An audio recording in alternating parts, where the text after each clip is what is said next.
परिश्रम स्कूल के इस वीडियो लेक्चर में आपका स्वागत है। अगले वीडियो में हम बात कर रहे थे चैप्टर 4 के बारे में। कर्मयोगी लाल बहादुर शास्त्री जी, लेखक है शंकर दयाल शर्मा और प्रकार थे रेखा चित्र। अगले वीडियो में हमने बात किया था कि शास्त्री जी की एक सबसे बड़ी विशेषता यह थी कि वे एक सामान्य परिवार में पैदा हुए थे और सामान्य परिवार में ही उनकी परवरिश हुई, और जब वे देश के प्रधानमंत्री जैसे महत्वपूर्ण पद पर पहुंचे तब भी वह सामान्य ही बने रहे। विनय, विनम्रता, सादगी और सरलता उनके व्यक्तित्व की एक विशिष्ट प्रकार का आकर्षण पैदा करती थी। इस दृष्टि से शास्त्री जी का व्यक्तित्व कि इनसे हमें पता चलता है कि शास्त्री जी का व्यक्तित्व बापू के अधिक करीब था, और कहना न होगा कि बापू से प्रभावित होकर, कि यह भी कहना उचित नहीं है कि उसने बापू से प्रभावित होकर सन 1921 में उन्होंने अपनी पढ़ाई छोड़ दी। शास्त्री जी पर भारतीय चिंतक यानी कि डॉक्टर भगवान दास और बापू का कुछ ऐसा प्रभाव रहा कि वह जीवन भर उसके ये रास्ते पर चलने के लिए तैयार हो गए।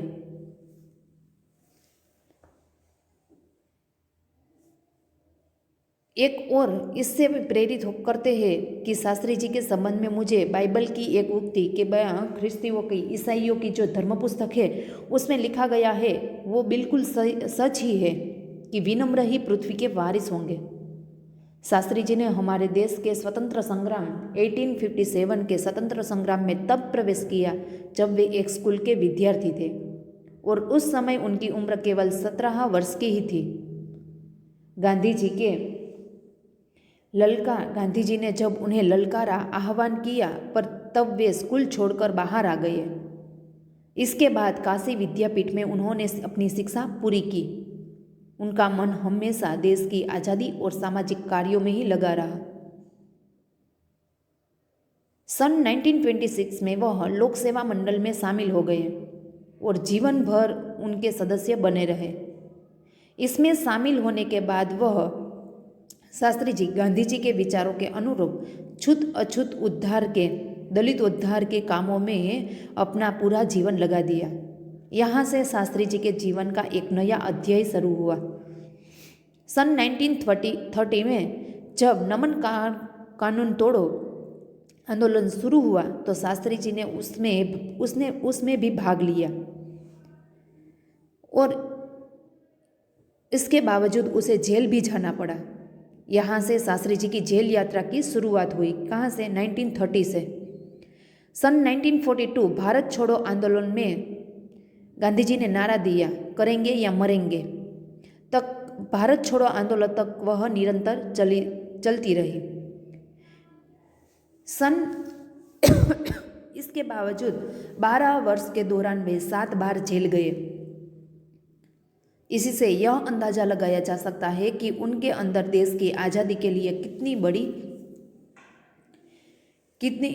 देश को आज़ादी देने की कितनी बड़ी तीव्र इच्छा थी, ललक यानी कि इच्छा। दूसरी जेल यात्रा उन्हें 1932 में किसान आंदोलन जब शुरू हुआ तो उसमें भी उसने भाग लिया, और सन 1942 को उसकी जेल यात्रा 303 वर्ष की थी, जो सबसे बड़ी लंबी थी। इसके दौरान शास्त्री जी जहाँ एक गांधी जी द्वारा बताए गए रचनात्मक कार्यों में लग गए, और सन 1935 में वह संयुक्त प्रांतीय कांग्रेस कमेटी के सचिव बने। इस पद पर वह सन 1938 तक जुड़े रहे। किसान के प्रति उनके मन में विशेष लगाव था, इसलिए उनको सन 1936 में किसानों की दशा का अध्ययन करने वाली, कि जो उस पर देखरेख करने वाली एक कमेटी थी, उसमें लगा दिया। पूरी लगन के साथ काम करने से उन्हें अपनी रिपोर्ट प्रस्तुत की, जिसमें जिम्मेदारी उन्मूल पर विशेष जोर दिया गया था कि उसमें उन्मूल यानी कि जड़मूल, कि उसमें जड़मूल से उन्मूल यानी कि जड़मूल से नष्ट करना, कि उसकी जिम्मेदारी थी, उसकी रिपोर्ट उसने प्रस्तुत की थी। यहाँ तक हमने देखा था। अब हम देखेंगे आगे। इसके बाद के 6 वर्षों तक वह इलाहाबाद की नगर पालिका से किसी न किसी रूप से जुड़े रहे। कि इसके बाद वह किसानों की कमेटी के सदस्य बने, कांग्रेस कमेटी के सदस्य बने और इसके बाद के 6 वर्षों तक वह इलाहाबाद के नगर पालिका के किसी न किसी रूप से जुड़े रहे। मैं समझाता हूँ कि इन अनुभव ने भी शास्त्री जी के व्यक्तित्व और चिंतन को नागरिकों की समस्या से निकट से परिचय कराया। उनके पास ग्रामीण जीवन का अनुभव था। अब इसके साथ ही इलाहाबाद नगर पालिका ने जन सेवा का भी अनुभव जोड़ दिया।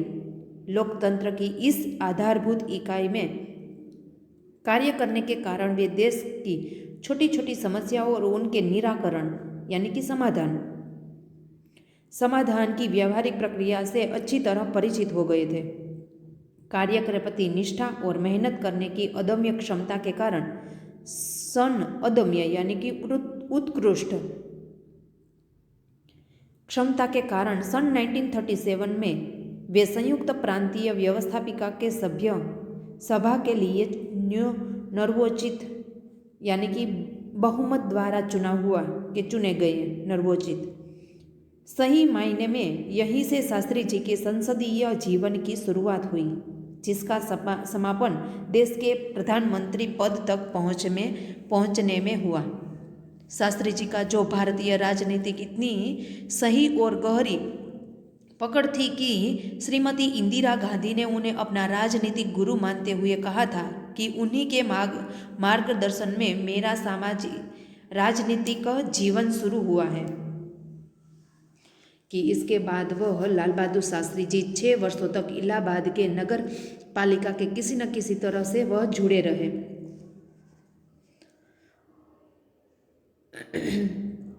मैं समझता हूँ कि इसके अनुभव शास्त्री जी के व्यक्तित्व और चिंतन को नागरिक समस्या के निकट परिचय करवाया।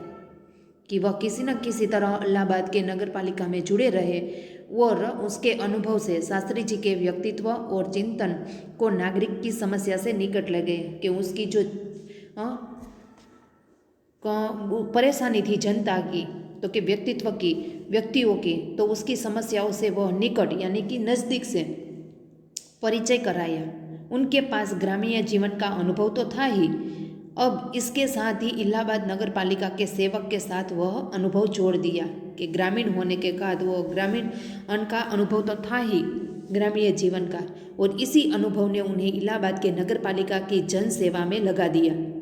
लोकतंत्र की इस आधारभूत इकाई में कार्य करने के कारण वह देश की छोटी छोटी परेशानियों थी, समस्या थी और इसके निराकरण यानी कि समाधान, कि जो छोटी छोटी समस्या थी उसका समाधान उन्होंने व्यावहारिक प्रक्रिया से अच्छी तरह परिचित हो गए थे। कि वो छोटी छोटी समस्या का समाधान कैसे करे, तो उसका परिचय उसने व्यावहारिक रूप से हो गया था। कार्य के प्रति निष्ठा यानी कि श्रद्धा, कि उसने उसके कार्य के प्रति श्रद्धा और मेहनत करने की अदम्य क्षमता, अदम्य यानी कि उत्कृष्ट क्षमता थी उसमें। इसी कारण सन 1937 में संयुक्त प्रांतीय व्यवस्थापिका के सभ्य सभा के लिए वह चुने गए, बहुमति द्वारा चुने गए, निर्वाचित यानी कि चुने गए। सही मायने में यहीं से शास्त्री जी के संसदीय जीवन में शुरुआत हुई, जिसका उसका समापन कहाँ, उसका पूर्णाहुति समापन यानी कि समाप्ति कहाँ पर हुई, तो कि जब वे देश के प्रधानमंत्री बने तब तक वह चलती रही।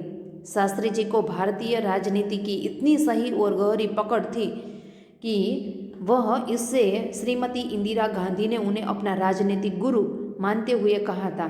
कि उसमें राजनीतिक और संसद में इतनी गहरी अनुभव हो गया था कि उससे प्रभावित होकर श्रीमती इंदिरा गांधी जी ने उन्हें अपना राजनीतिक गुरु मान लिया था और उन्हीं के मार्गदर्शनों और मेरा राजनीतिक जीवन उन्हें शुरू किया था।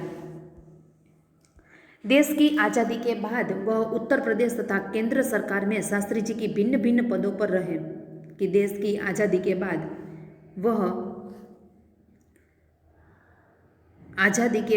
उत्तर प्रदेश तथा केंद्र सरकार में शास्त्री जी की भिन्न भिन्न पदों पर रहे।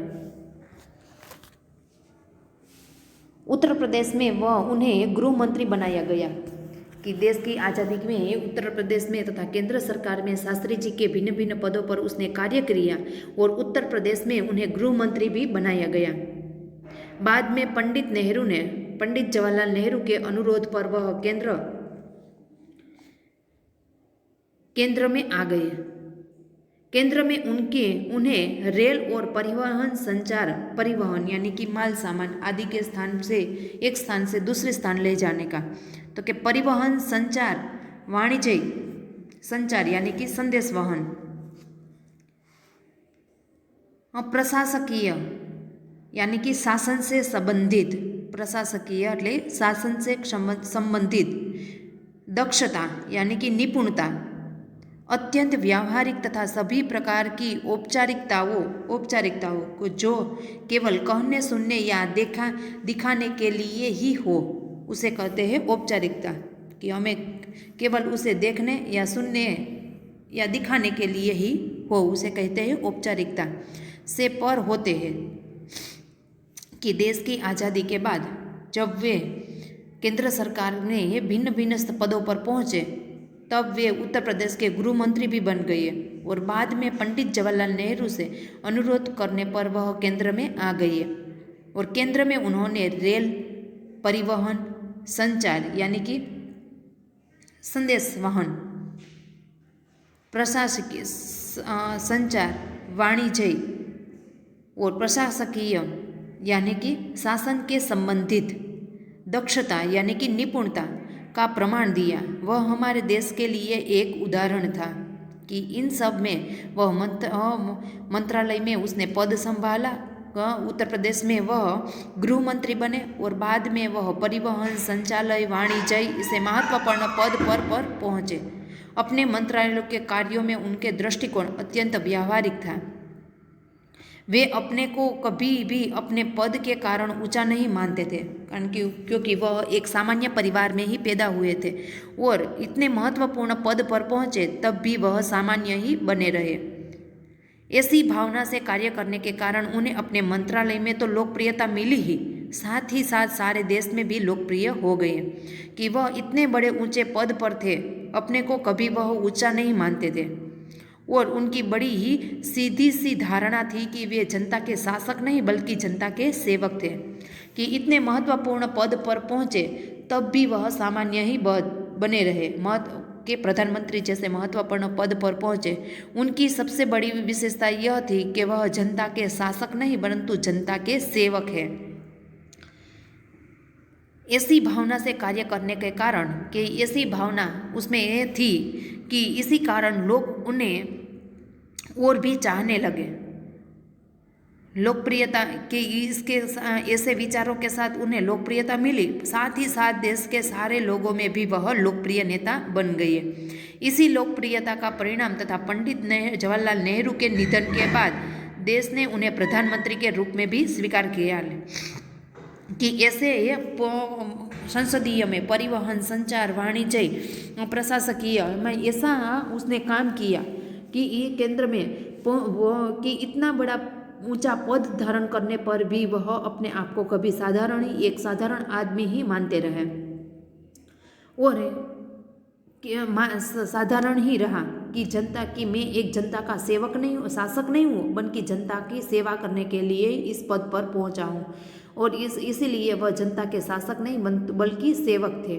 ऐसी भावना से कार्य करने के कारण वह मंत्रालय में तो लोकप्रिय, अपने मंत्री पद में तो लोकप्रिय हो ही गए, परंतु देश के लोगों में भी, पूरे के पूरे देश में भी वह लोकप्रिय नेता बन गए।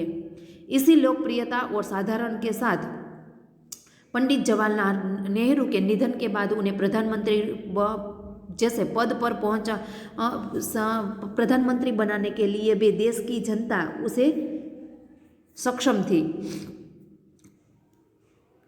और इसी लोकप्रियता के साथ लोगों ने उन्हें प्रधानमंत्री के रूप में भी स्वीकार कर लिया। देश के इस महत्वपूर्ण पद पर रहते हुए केवल 19 महीने के छोटे से समय में उन्होंने जितनी सफलताएं वो लोकप्रियता प्राप्त की थी वह एक उदाहरण है। कि केवल 19 महीनों में ही उन्होंने छोटे से इतने छोटे समय में भी उन्होंने जितनी सफलता और लोकप्रियता लोगों से प्राप्त की वह एक उदाहरण है। शास्त्री जी के सामने अपना उद्देश्य बिल्कुल स्पष्ट था कि उसके सामने कि जो अपना उद्देश्य है, लक्ष्य है, वो बिल्कुल स्पष्ट है। उसमें किसी भी प्रकार का धुंधलापन या भटकाव नहीं था कि उसमें धुंधलापन यानी कि अस्पष्टता, भटकाव यानी कि लक्ष्य को छोड़कर इधर उधर होना, कि यह उसने 19 महीने के छोटे से समय में उसने जो सफलताएं प्राप्त की, जो लोगों से प्रेम प्राप्त किया, जो उसने अपनी लोकप्रियता बलबूते पर अपनी लोकप्रियता प्राप्त की, एक छोटे से साधारण गांव साधारण परिवार में ही पैदा हुए थे, फिर भी लोकप्रियता प्राप्त की, वह उनके लिए एक बहुत बड़ा उदाहरण था। शास्त्री जी के सामने अपना उद्देश्य, लक्ष्य बिल्कुल स्पष्ट था। उसमें किसी भी प्रकार का अस्पष्टता नहीं थी और किसी भी प्रकार का भटकाव यानी कि लक्ष्य को छोड़ना, इधर उधर होना, भटकाव नहीं था। वे हमारे देश के अत्यंत महत्वपूर्ण पदों पर रहे और इन पदों पर रहते हुए स्वाभाविक रूप से वे अधिकर संपन्न भी थे कि ऐसे, लेकिन उन्होंने हमेशा आत्मसंयम से काम लिया तथा अधिकारों से अधिक कर्तव्यों को तरजीह दी। शायद इसीलिए शास्त्री जी इतने अधिक लोकप्रिय भी हो सके। उन्होंने अलीगढ़ मुस्लिम विश्वविद्यालय से दीक्षांत समारोह में 19 दिसंबर 1964 को छात्रों को संबोधित करते हुए कुछ इसी तरह के विचार व्यक्त किए थे। आपके भविष्य की मंजिल चाहे जो कुछ भी हो, आप में से प्रत्येक को यह सोचना चाहिए कि आप सबसे पहले देश के नागरिक हैं। यह आपको संविधान द्वारा प्राप्त कुछ अधिकार देता है, लेकिन इससे कुछ कर्तव्य का भी बोझ आता है, जिसे समझना चाहिए कि वे हमारे देश के अत्यंत महत्वपूर्ण पद पर रहे और इन पदों पर रहते हुए वह स्वाभाविक रूप से ही अधिक संपन्न थे कि वह जो इतने बड़े महत्वपूर्ण पद पर, प्रधानमंत्री जैसे महत्वपूर्ण पद पर रह पहुँचे, तब भी वह सामान्य ही थे। लेकिन उन्होंने हमेशा देश के आत्मसंयम से काम किया कि उसने बड़ी धीरता से, अपने आत्म व विश्वास से उसने ये काम किया, अधिकारों से अधिक कर्तव्यों को जीता। इसीलिए शास्त्री जी ने इतने अधिक लोकप्रिय भी हो सके। उन्होंने अलीगढ़ विश्वविद्यालय के दीक्षांत समारोह में शास्त्री जी ने छात्रों को कहा था कि आपके भविष्य में आप कुछ भी बने, लेकिन सबसे पहले आपको यह सोचना चाहिए कि आप इन देश के नागरिक हैं और देश का संविधान आपको कुछ अधिकार देता है कि आप, हमारा देश का जो अधिकार है वो आपको कुछ अधिकार देते हैं संविधान। साथ ही आपके कुछ कर्तव्यों का भी भार डालता है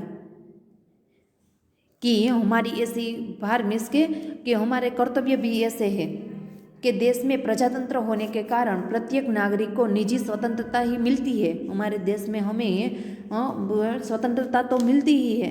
इस स्वतंत्रता का उपयोग हमें समाज के हित में ही करना चाहिए कि जो हमें देश द्वारा स्वतंत्रता मिली है मुक्त नागरिक की, तो कि वो स्वतंत्रता का उपयोग हमें केवल हमें समाज के हित में ही करना चाहिए। इसी प्रकार छात्रों के दीक्षांत समारोह में शास्त्री जी ने संविधान द्वारा नागरिक को मिली गई स्वतंत्रता का सदुपयोग करने के लिए प्रेरणा दी है।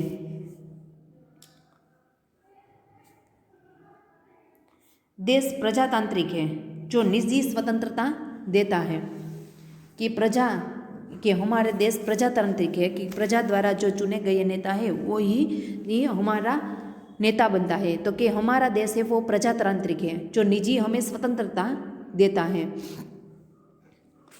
दीक्षांत समारोह यानी कि विश्वविद्यालय का प्रमाण पत्र देने का उत्सव, जो हमें सर्टिफिकेट मिलता है उसे कहते हैं दीक्षांत समारोह। तो कि जो निजी स्वतंत्रता देता है, लेकिन इन स्वतंत्रता का उपयोग एक व्यवस्थित समाज के हित में स्वेच्छा से लगाए गए प्रतिबंधों की तरह होना चाहिए। अधिकार, कर्तव्य और आत्मसंयम के बारे में यह अत्यंत महत्वपूर्ण बात शास्त्री जी ने कही थी, जिसे आज याद रखने की जरूरत है कि शास्त्री जी ने कहा था कि देश प्रजातांत्रिक है, प्रजा द्वारा चुने गए नेता ही पद पर आते हैं, तो देश प्रजातांत्रिक है जो निजी हमें स्वतंत्रता देता है, लेकिन इस स्वतंत्रता का उपयोग हमें केवल एक व्यवस्थित समाज के हित में ही अपनी स्वेच्छा से कहे गए प्रतिबंधों की तरह ही करना चाहिए। अधिकार, अपना जो हमारा जो अधिकार है, कर्तव्य है, आत्मसंयम है, उसके बारे में अत्यंत महत्वपूर्ण बात शास्त्री जी ने कही है और यह हमें हमेशा याद रखनी चाहिए। तो इस रेखा चित्र में लाल बहादुर शास्त्री जी, शंकर दयाल शर्मा ने लाल बहादुर शास्त्री जी के व्यक्तित्व का हमने यहाँ पर बहुत ही अच्छी बातें बताई थी कि शास्त्री जी का व्यक्तित्व कैसा था और उनमें कि एक छोटे से कि लाल बहादुर शास्त्री जी छोटे कद में एक बड़े व्यक्ति थे। उसके जीवन में हमें शिक्षा तो मिलती है कि हमें यह शिक्षा मिलती है कि अपना कर्तव्य निष्काम भाव से करना चाहिए, अपने उद्देश्य के प्रति हमेशा हमारी दृढ़ आस्था होनी चाहिए, विश्वास होना चाहिए और उसे पाने के लिए हमें कर्म में लगे रहना चाहिए कि हमें जो उद्देश्य हमारी दृढ़ आस्था है, श्रद्धा है, उसे पाने के लिए हमें कर्म से लगे रहना चाहिए तथा उसके प्रति हमारा संपूर्ण आत्मसमर्पण भी होना चाहिए। हमारे जीवन में श्रम, सेवा, सरलता, विनम्रता और सादगी को यह आवश्यकता है। हम जो कहे वही करें, कि हमें अभी जो हम कहते हैं वही काम करें और अपने राष्ट्र को लाभ पहुंचाने की वृत्ति रखें। इस प्रकार हम शास्त्री जी के जीवन से अनेक सद्गुण ग्रहण कर सकते हैं कि इस शास्त्री जी का जो गुण है वह हमें हमारा जीवन में उतारे और उसको ग्रहण करें। Thank you.